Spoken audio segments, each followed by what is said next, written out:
Bienvenida o bienvenido. Hoy vamos a meternos con un texto fundamental de los inicios de Freud, Las neuropsicosis de defensa, de 1894, nada menos.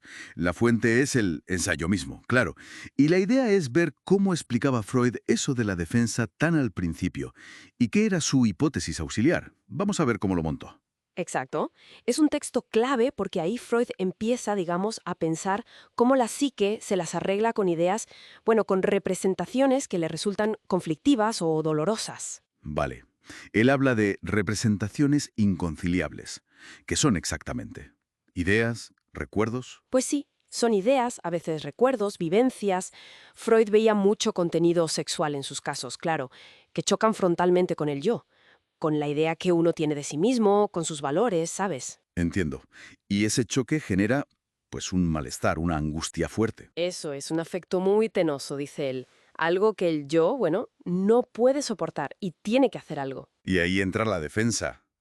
Pero ojo, que no es olvidarse y ya está, ¿verdad? No es pasivo. No, no, que va. Freud insiste en que es una maniobra activa del yo, un intento de debilitar esa idea quitándole su fuerza emocional, su suma de excitación, como la llama él. O sea, separarla de la emoción. Justo. Es como intentar tratarla como si no hubiera pasado. No arribé, dice usando el francés. Es un esfuerzo activo para que no duela, para que no perturbe. Vale, entendido. Una defensa activa. Y, y esta defensa, ¿cómo funciona? Porque parece que hay distintas maneras según lo que pase con esa suma de excitación que queda suelta. Exacto, ahí está la clave. Depende de qué camino tome esa energía, esa carga afectiva disociada. Freud describe varias posibilidades. La primera es la de la histeria. Ah, la conversión. Sí, introduce aquí el término conversión. La suma de excitación se desvía, se transpone a lo corporal, dice. La energía psíquica, ¿eh? Se transforma en un síntoma físico. Una parálisis, un dolor, algo físico sin causa médica aparente. Eso es. El cuerpo se convierte en el escenario del conflicto. El síntoma es como un símbolo ménico, un recuerdo corporal de la idea reprimida. El yo se libra de la contradicción, pero, claro, a costa de un síntoma en el cuerpo. Vale. Pero, ¿y si esa vía, la de la conversión al cuerpo, no se da? ¿Qué otras opciones hay? Pues Freud describe otra ruta, que asocia las neurosis obsesivas y a las fobias.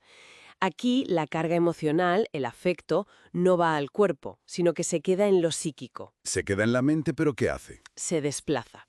Se adhiere, dice él, a otras representaciones, ideas que en principio son neutras, que no tendrían por qué causar angustia. Eso Riaro que llama un enlace falso. Precisamente, la emoción original, separada de su idea, se pega a otra idea sustituta.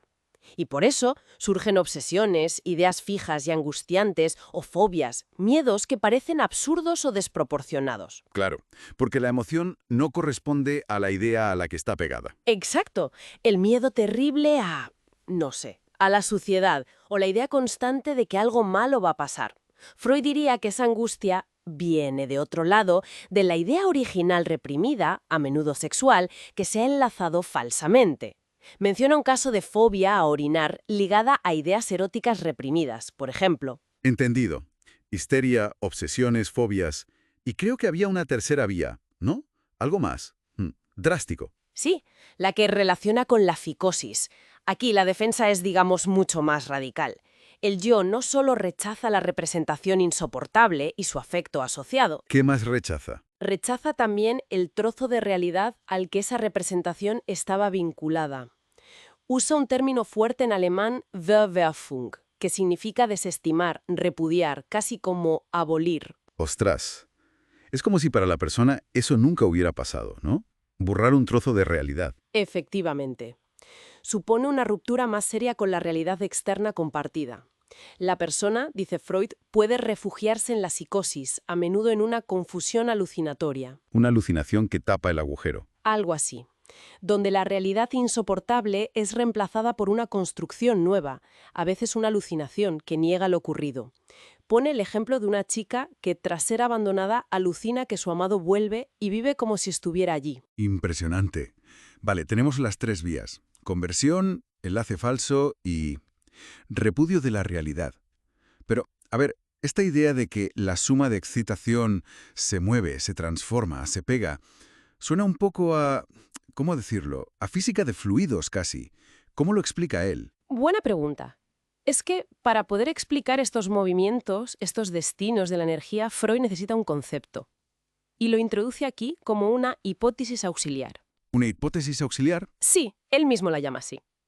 Propone que en la mente hay algo que funciona como si fuera una cantidad.